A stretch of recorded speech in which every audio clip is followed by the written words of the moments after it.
Terpidana kasus pembunuhan berencana Ferdy Sambo dijatuhi vonis hukuman mati oleh Majelis Hakim pada Senin kemarin.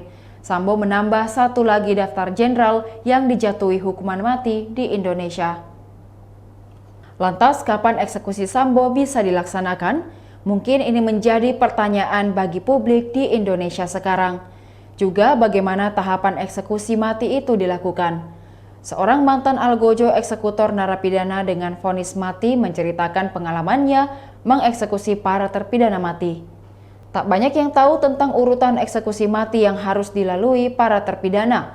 Pemerintah Indonesia menetapkan lokasi eksekusi hukuman mati di Kompleks Penjara Pulau Nusa Kambangan yang terletak di lepas Pantai Cilacap, Jawa Tengah.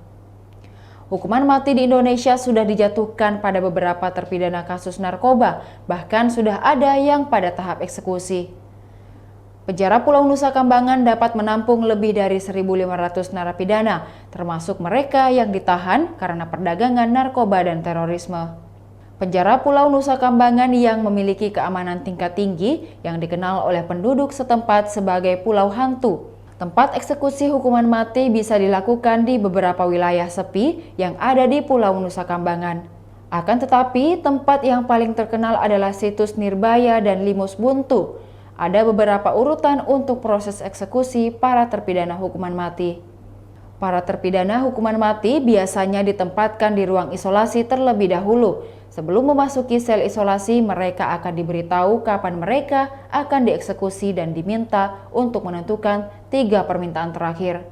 Menurut hukum Indonesia, narapidana harus diberitahu kapan eksekusi mereka akan terjadi setidaknya 72 jam sebelum eksekusi hukuman mati dilakukan. Tugas dari eksekusi hukuman mati itu dilakukan oleh regu tembak yang berjumlah 12 orang.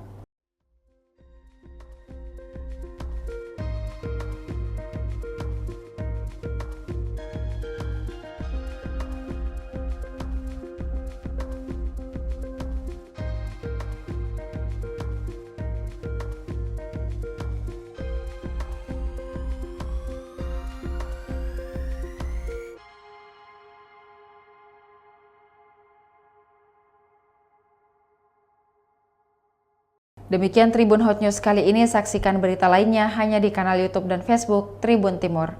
Terima kasih sudah nonton, jangan lupa like, subscribe, dan share ya!